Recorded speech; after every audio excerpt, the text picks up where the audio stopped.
I knew in advance that the narrator at the beginning was going to disappear, which was a good thing because I think I'd have been heartbroken otherwise. Yeah, I know. I've had a few people who, which I think is a very disciplined thing to do, not read the back when you read a book, which I'd love to be able to do that, but I'm never courageous enough to do it.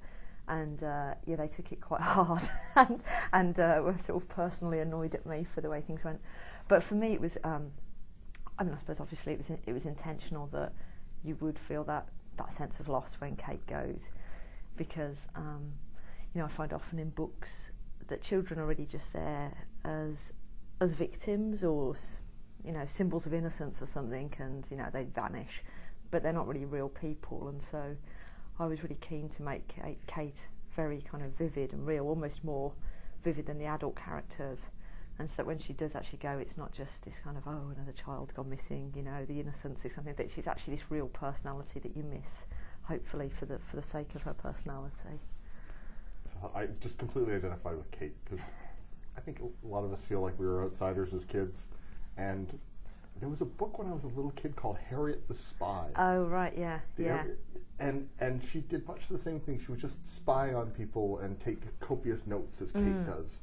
And when I became an adult, I realized what a terrible idea this was, because I'd had my parents get me a black outfit so I could become a spy. and I look back and I go, oh my God, there's so many terrible things that could have happened. And in this book, basically, they do. They do. I know. Well, this is the thing that I was, like yourself, I was really into all this stuff when I was a little girl.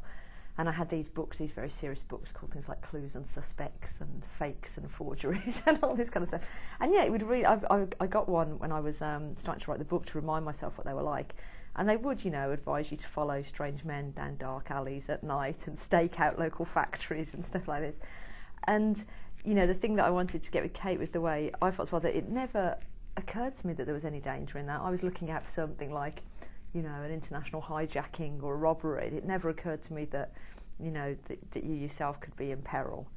And I suppose to some extent, I'm kind of lamenting that a little bit in the book, that now, certainly in the UK, I don't know what it's like here, but it's there's such a climate of hysteria. I'm not sure if the world is actually more dangerous for children in the UK now than it was, say, 30 years ago.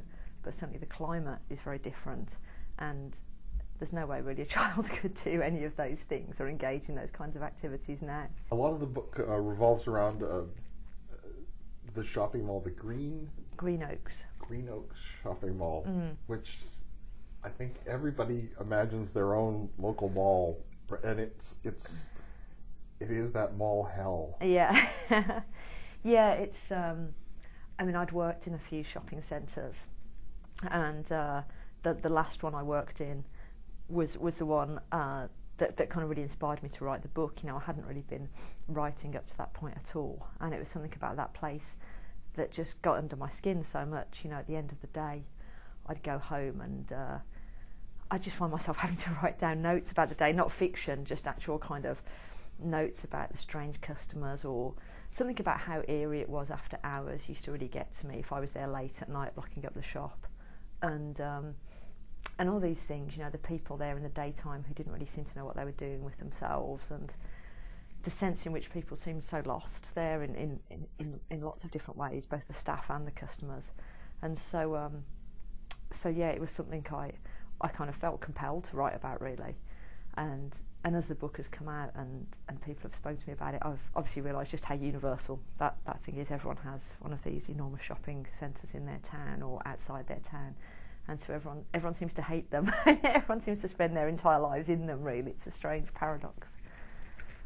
It's odd that Kate, who's absent, dead, whatever, for a great deal of the book, is the most alive character. And the rest of these people who are trapped in this purgatory of a mall, is that, do you call it that? Yeah, I think you could. That's one of the key things in the book that are lost, is that sense of direction and purposefulness that we have as children, where we have all these plans every day about exactly what we're going to do.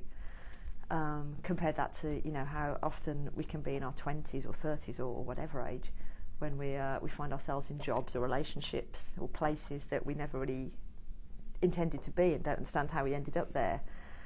And I suppose I just really wanted to contrast those two, really, and you know, it's this kind of heartbreaking thing of all that energy and drive as a child somehow just dissipated and lost. And you know, hopefully in the book, the characters in it kind of find their way again towards the end of the book. But I think it's very easy to veer into those kind of areas where you think, I seem to have lost the last 7 years of my life without knowing what I was doing. I never knew quite what to make of the book as a whole, because there's almost a ghost story element to it. And so what the hell were you doing, woman? No, I don't know how to answer that.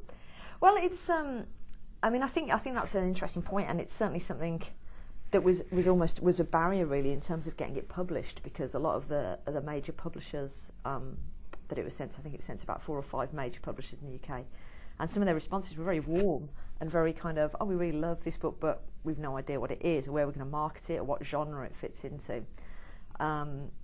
And so I ended up going with a small independent publisher who thankfully weren't really bothered about those things and just said, if you like the book, that's what matters. But I mean, it's weird because I suppose the thing was, when I was writing it, I just wasn't thinking in those terms. I wasn't thinking I'm setting out to write a mystery or I'm setting out to write a ghost story. I just wanted to tell the story of what happened to Kate and about this shopping centre. And to me, the main things that unite the sections of the book is the themes of loss and the themes of friendship, really. It's a book about loss and friendship, I think. The book is What Was Lost. I've been speaking with first-time novelist Catherine O'Flynn, and What Was Lost, published in Canada by Anchor Canada.